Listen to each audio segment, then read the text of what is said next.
I'm going to take this call, and let's see what this person has to say. You're okay. You're on the air with Liberty Never Sleeps. Oh, yes. Is this Liber Never Sleep? Yes, it is. Yes. Well, I'm a Liber. And I'm calling concerning about, I'm hearing a lot of conservatives could talk about Obama going to Africa and supposed to be spending $100 million. And that's a lie. And okay. I would like Tell to me.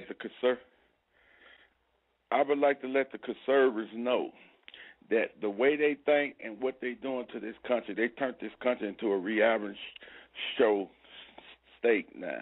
Everything about America is a laughing stock when you hear a group of people in Washington, D.C.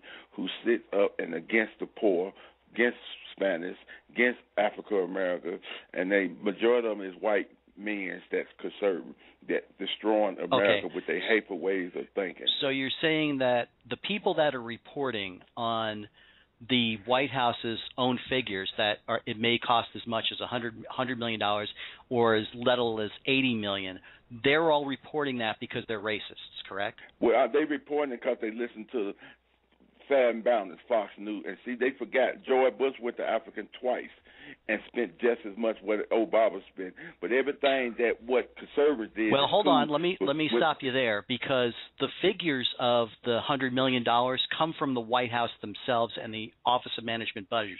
And Bush did make several trips to Africa and did spend a lot of money, from somewhere between 50 to 65 million. What was that? Well, that's what you.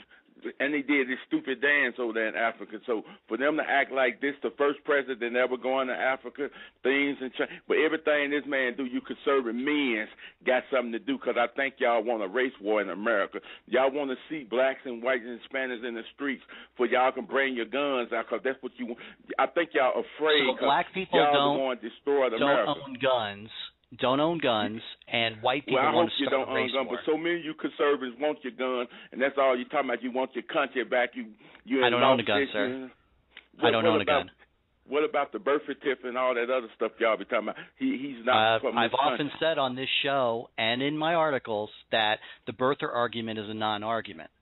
Well, you need to say it to your conservative brothers and sisters, because they still stuck on stupid. And then for them to want to throw up this African trip when every president out here went to Africa. Let's go back to the African trip. The issue that has been brought forth on this show, and I assume you're calling in about, was the claims that the president is spending $100 million on this trip, correct? Mm-hmm. Well, it's been reported by the White House and the Office of Management Budget that they're spending this much. And considering that the government is $16 trillion in debt, don't you think that's an excessive amount relative to the debt that we're spending? You know what? I look at it like this. Every president went over there, and they all have spent lots and lots of money. So because this president going there, now it's the biggest. We had 45 white presidents before Obama came in the White House, and they all went to Africa. Let's hold on a second. Let's talk about that issue. The government currently is $16 trillion of debt. Now, let's assume that, just for an example, you're in debt for a lot of money, right? And you say to somebody that's in debt for a lot of money, hey, maybe you shouldn't take that trip because you're in a lot of debt. Now, previous presidents have gone on trips to other countries. That's normal, and have spent a lot of money. That's true. But they weren't in debt to the kind of level or had to borrow the money to go. Now, do you see that argument? Excuse me, sir. When Bush went to Africa, this country was in debt. We've been in debt for the last 50-some years. So, I mean, and then when conservatives left the White House 4 years ago, 50%. before Obama became the president, we was in debt. So for everything that went wrong, y'all must forget, we had 45 white presidents and put this country in debt. When he walked you keep referring to race. You keep referring to race when the argument is money. That's what I'm saying. Money? The argument is money. The country's been in debt for the longest, sir. Why everything this man got to do, y'all want to blame him? Under previous administrations, when the government was a couple $1 trillion in debt, that's equivalent to $16 trillion now? Oh, you said a couple. When Bush left, we was just a couple. As a matter of fact, okay, Clinton you keep believing left a surplus. Okay? Well, the records are clear. that the debt has we was almost losing doubled under jobs this by current the president. thousand when that man was sweared in. So everything what y'all trying to say, oh, you know who created this? Yes, I'm going to say it again. You white whining ass men who always whining about things who destroy. Because he's now getting personal and attacking things when I tried to present a logical argument. And I wanted people to listen to that, because they're not – people who take that attitude do not want to discuss the argument logically. They want to call names and say things and rant rather than present arguments.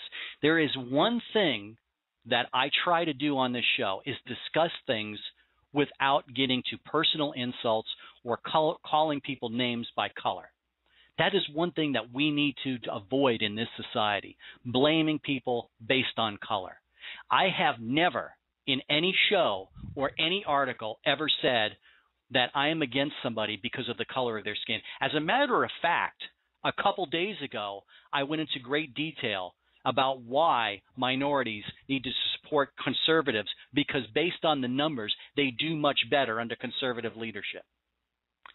So, I let this guy go so that you can see what the argument is out there, why you need to support conservatism, because we base our argument in facts, not based on personal insults, calling people names, or racial insults. All right, you have a good weekend. We didn't get into the Gandalf.